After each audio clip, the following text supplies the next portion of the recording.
Bonjour à tous, c'est Fabrice Julien et aujourd'hui je suis avec, comment on dit, Héliophilia. Héliophilia. Donc enchanté, merci de venir sur la chaîne. Avec plaisir. Donc toi tu es libertine. Tout à fait. Est-ce qu'on peut dire que tu es actrice ou pas du tout? Oui, amatrice, on va dire. Amatrice. Ouais. Parce que t'ont tous vu sur... sur Mime, sur Wild. Sur Jackie et Michel. Et sur Jackie et Michel, effectivement. Ouais, j'ai tourné l'année dernière pour Jackie et Michel. L'été dernier? C'était l'hiver dernier. Ouais. C'est eux qui t'ont contacté? Non, c'est nous. On avait envie, en fait, c'était un fantasme de tourner un porno amateur. Et du coup, on a trouvé un producteur de Jackie et Michel et on lui a posé la question. Il nous a dit ok, allez, feu, on y va. Trop bien. Et vous avez beaucoup de retombées suite à ça? Oui, on a pas mal de... Alors c'est marrant parce qu'on avait beaucoup de gens qui nous connaissaient de Wild, qui nous ont vus finalement sur Jackie et Michel et qui nous ont dit « Oh trop bien, on a vu votre film ». Et comment ça se passe un tournage alors du coup?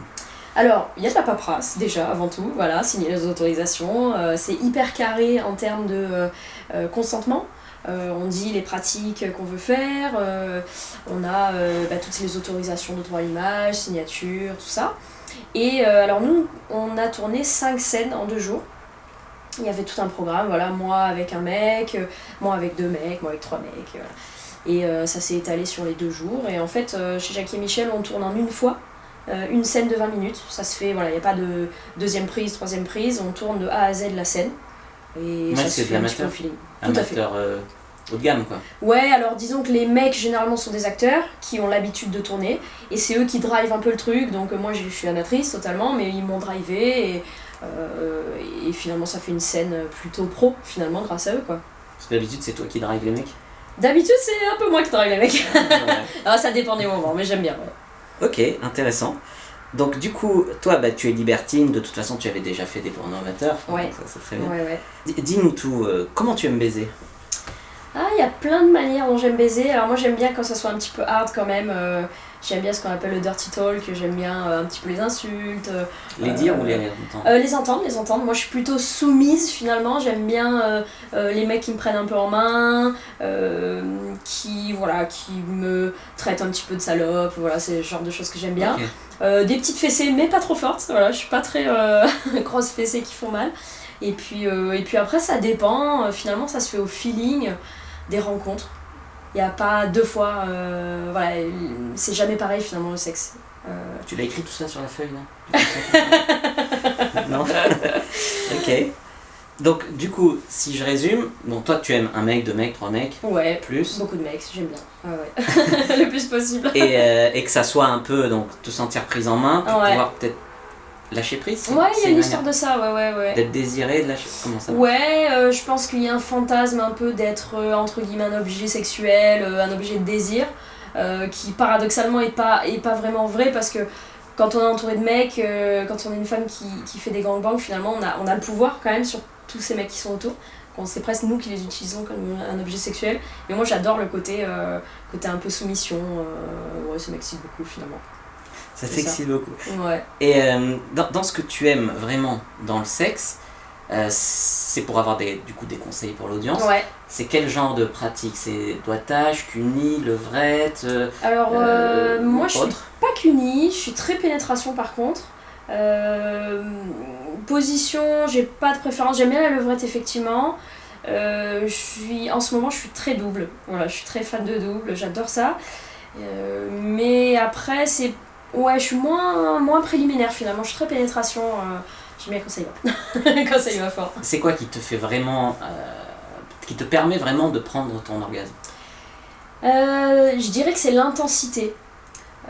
Moi j'aime bien quand ça y va fort et que finalement, me faire secouer un peu, tu vois, que le mec il tape en fait, qu'il y aille vite, qu'il aille fort, ça me fait vibrer.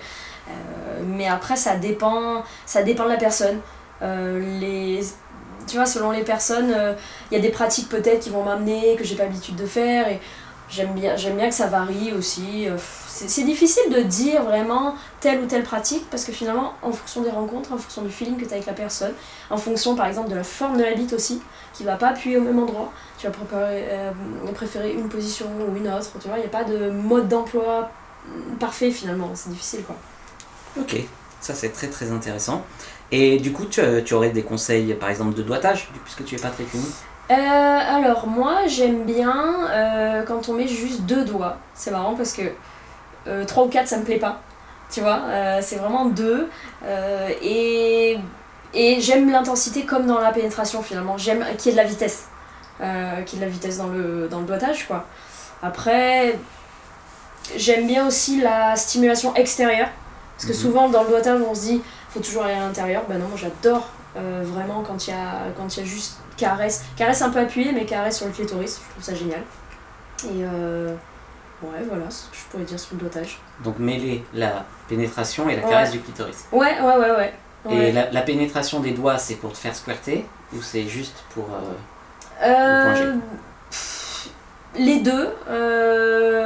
C'est même si je peux gicler des fois, c'est pas forcément là où je vais prendre le plus de plaisir. Tu vois, paradoxalement, c'est pas forcément l'orgasme. Et donc non, c'est pas spécialement la recherche de squirter forcément. Alors t'en as un petit peu parlé, mais qu'est-ce que tu donnerais comme conseil à des mecs en fonction de la taille?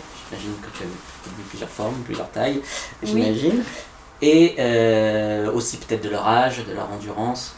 Alors au niveau de la taille, moi j'aime pas les trop grosses. Tu vois, alors autant une bite pour moi elle est jamais trop petite, autant trop grosse c'est un problème, tu vois, des fois, parce que vraiment... En tout cas, il faut que le mec fasse attention finalement. Moi je sais que je peux pas encaisser une bite de 25 cm. Ok. Donc c'est, à la limite je préfère les petites parce que on peut y aller fort. Moi j'aime quand le mec y aille fort et que je sente vraiment le mec qui tape contre moi. Et si elle est trop grosse, il faut que j'aille doucement, donc c'est moins sympa. Mais après il n'y a pas vraiment de bite parfaite, ni en termes de forme ni en termes de taille. C'est plus une histoire après on va s'adapter finalement à la position. Par exemple, il y a des bites qui sont tordues d'un côté ou de l'autre, et selon la position ça va être vachement intéressant, ça va appuyer sur le point G, mais on s'adapte en fait. C'est une histoire de ça. Toutes les bites sont... Moi j'adore toutes les bites. Et quand tu dis une double, c'est 2 dans la chatte ou... Les deux, j'aime les deux. Je fais des doubles vaginales et des doubles classiques. Et ouais, j'adore ça, la sensation elle est géniale de sentir qu'il y a 2 bites à l'intérieur. La question en retardement, là, fallait que ça monte au cerveau. Ok, intéressant. Et du coup, toi, par exemple, tu aimes les mecs plus jeunes, plus âgés, de ton âge? J'ai pas forcément de préférence parce que ça dépend de la personne. Des fois je vais kiffer, alors moi j'ai 35 ans, des fois je vais kiffer un mec de 20 ans et en même temps je vais me régaler avec un mec de 60 quoi. C'est la personne qui va me faire vibrer. J'ai pas de... Généralement, s'il faut que je mette une catégorie, moi j'aime bien 25-40. Voilà, c'est un peu mon cœur de cible, mais par contre je peux kiffer avec n'importe qui. Toi ça t'arrive d'aller draguer? Ah oui, je drague souvent même d'ailleurs, parce que moi souvent les mecs que je préfère en club c'est les mecs les plus timides, les mecs qui osent pas, tu vois, qui sont tout derrière, tout au fond, qui sont pas là à essayer de s'approcher de moi. Et donc c'est les mecs que je vais chercher justement. Et là bon, je leur laisse pas trop le choix, j'espère qu'ils sont d'accord, généralement oui, mais je vais les chercher pour dire tu veux bien baiser avec moi. Et parce que très souvent, non, toi tu es exceptionnel comme on disait, mais très souvent la femme plutôt elle donne des signaux. Ouais. Pour que 40 mecs viennent, comme on disait. Ça, tu le fais des fois? Ou non, toi, tu y vas à cash? Oui, je le fais. Alors en plus, nous, on va dans des clubs, on va régulièrement dans les mêmes clubs, donc les gens commencent à nous connaître, donc ils n'ont plus trop besoin de signes à force.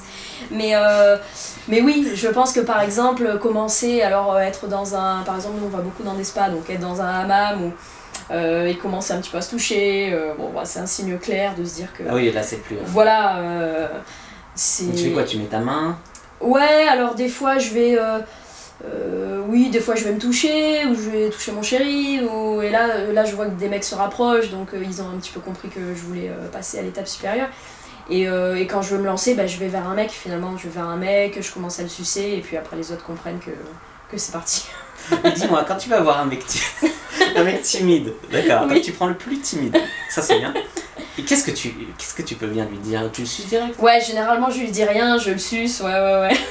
Alors ça peut être des fois un peu gênant parce que le problème c'est que lui je vais le sucer mais il va avoir d'un coup 20 mecs qui vont s'agglutiner autour, donc ça peut arriver que ça mette un peu mal à l'aise malheureusement. Mais oui, moi j'ai tendance à y aller, alors moi je respecte pas trop le consentement, j'espère que les mecs osent me dire quand c'est pas ok, mais c'est vrai que j'y vais, moi je vais sucer le mec quoi. Ok. J'avoue, j'y vais cash. Alors tous les points de vue sont bienvenus, donc comme je t'ai dit, je crois que c'est tout à l'heure, il en faudrait plus. Il y en a, il y en a plein des petites salopes comme moi. Il en faudrait plus. Oui, mais je pense que c'est aussi, finalement, je pense qu'en toute femme sommeille une petite salope, et qu'en fait, le challenge, c'est de se libérer un peu des carcans de la société, finalement. D'accord. Parce que, en fait, en toute femme, il y a une femme qui a envie de s'éclater, qui a envie de prendre du plaisir, qui a envie de se faire baiser. Bon, on n'est pas forcément tous libertins dans l'âme, mais on a tous ce potentiel-là en nous. Et les barrières sont... sociales, complètement. Des peurs, des... Complètement, bien sûr. Mais alors moi, j'ai eu la chance d'être finalement accompagnée par mon conjoint qui m'a libérée sur ça. Il faut quand même effectivement une confiance finalement. Quand son conjoint te donne la confiance, en fait, te dit c'est ok si tu fais ça, j'aime quand tu prends du plaisir, ça te valorise à mes yeux, ça y est, c'est open bar, ça ouvre les vannes finalement. J'avais fait une interview d'un autre couple il y a quelques temps sur la chaîne, c'était Kitten Lolita, qui me dit exactement pareil, que c'est son conjoint qui l'avait vraiment libérée et qu'elle se sentait beaucoup plus confiante. Ah bah bien sûr. Depuis qu'elle était libertine et même sur Minus. Parce que, alors en tant que femme, moi je trouve qu'on a tendance à essayer un peu de se modeler et de peut-être s'adapter, essayer de répondre un peu aux envies, aux désirs de notre entourage.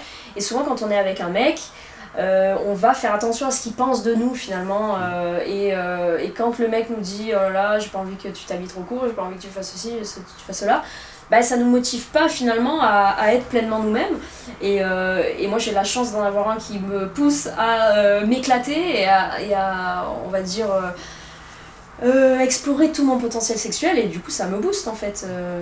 En fait souvent ce qui ressort, enfin moi je fais des fois j'ai des femmes en coaching et tout ça, ce qui ressort souvent c'est quand un mec leur plaît vraiment, elles veulent montrer qu'elles sont des filles bien.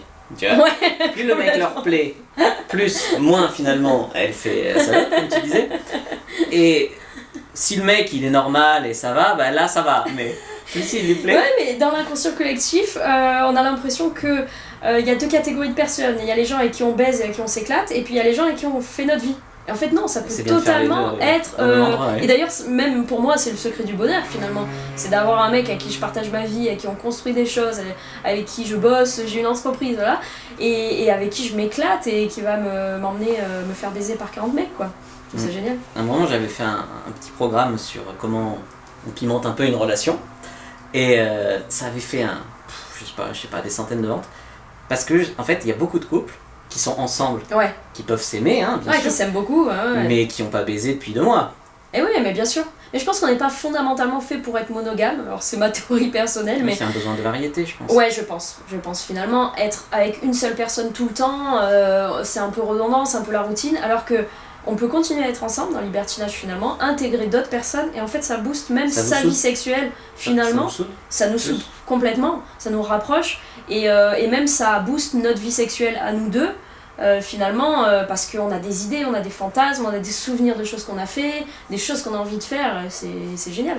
Une fois j'étais dans un club au Cap d'Agde avec mon ex, et il y a un gars qui nous abordait avec sa copine, et il nous dit mais le premier échangisme, ça passe ou ça casse, ça soude ou c'est fini. Je pense qu'on peut dire ça, ouais, c'est possible.